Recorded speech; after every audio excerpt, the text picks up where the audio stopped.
Okay, Kaden, here is number 2 from quiz 6.6. Looks like you selected an answer here, but you did send me the problem, so I'll go ahead and go over it with you in case there was like just not an understanding here or you feel like you guessed. But anyway, it's in the list that you sent me, so we will go over it. All right, so this is another problem where we want to find the possible rational zeros, and then also the rational zeros. Okay, so remember that rational is very specific. So if you end up with, and we're going to see in this problem where we're going to see on the graph where the points that are listed as where they cross over the x-axis, why those might not work as a rational zero because they're not truly rational numbers, and we'll see that in just a minute. So you have to, when you're selecting your rational zeros, make sure that you're aware that a rational, think about what rational numbers are. We learned that some time ago, but the definition was a ratio of two integers. So it's very important that you think about that. Integers, remember, are all the numbers, basically the whole numbers, positive and negative, and zero. So like -1, it can be a, ratio is a fraction. So like 1/1, 2/1, 1/2, any of those. But if you get some decimal number that's not like a clear integer, then that may not qualify. So we have to make sure we're aware of that. So we're looking for rational numbers, those that are possible, and then the actual rational zeros. So we're going to see that in this problem. Okay, so anyway, remember we start with identifying the last over the first. In this case, the last is 35, the first is 3. So we're going to be finding the factors of 35 and 3. So let's go down here and write this. 35 and 3. Excuse me.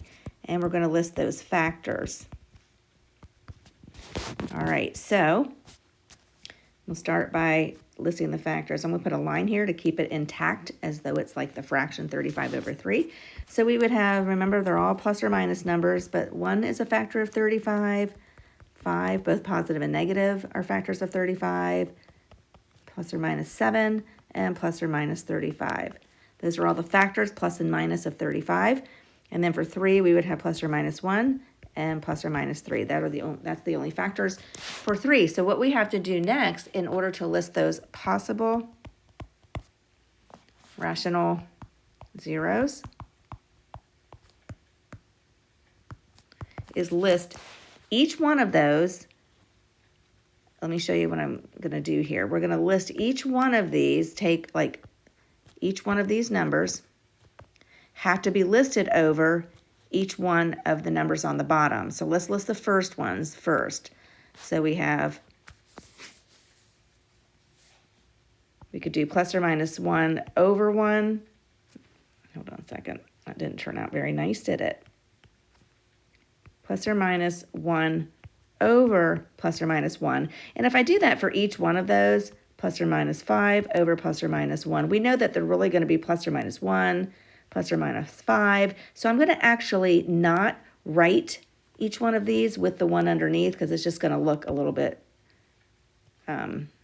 full. So we're going to just write them, assuming that we've placed them all over 1. Those are the first set of possible rational zeros. Now let's take each one of those numbers. I'm just going to use a different color here and put them all under, over 3. So we're going to have plus or minus 1 over plus or minus 3, which is basically plus or minus a third. And then we'll have plus or minus 5/3, plus or minus 7/3, and plus or minus 35/3. And that's the first part of your answer right there. Those are all the possible rational zeros. Now, we could spend a gazillion moments to sit down here and plug each one of these, both positive and negative, into a synthetic division problem. But we don't want to do that because that's a lot of work. So we're going to go back to our graphing calculator.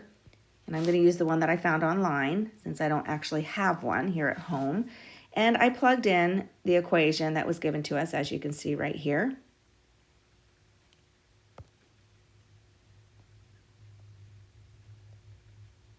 Sorry, I kind of moved that. I didn't want that to come through.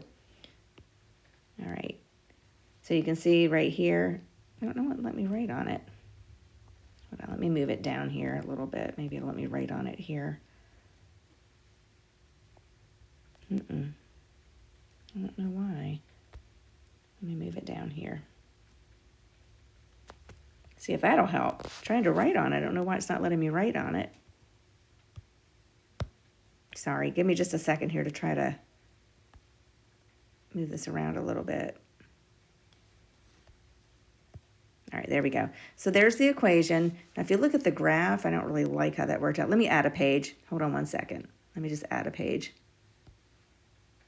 And then I can pull it down here away from everything. I think because I'm trying to write on top of a few things, it's not letting me do it. So let me pull this one down here as well. So let's take a look at this graph.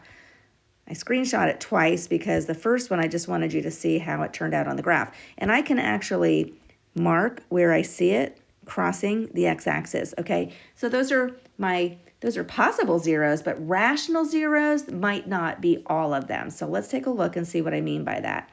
So when I touch each one of these little dots here, it gives me the actual x value. So you can see this one here is at -5. This one here is at -3.089. And this one here is right here at 0.755. Now, these are not actually rational numbers, so those aren't even going to qualify. So -5 is going to be our only qualifying actual rational zero. So we're going to write that like this. And I'm going to say this is my rational zero. Would be right here, -5. And that's the other part of that answer. So it looks like actually you selected the correct one. So I don't know if you sent me that one in error or if you needed to see why the answer is what it was. But that's how you do that problem.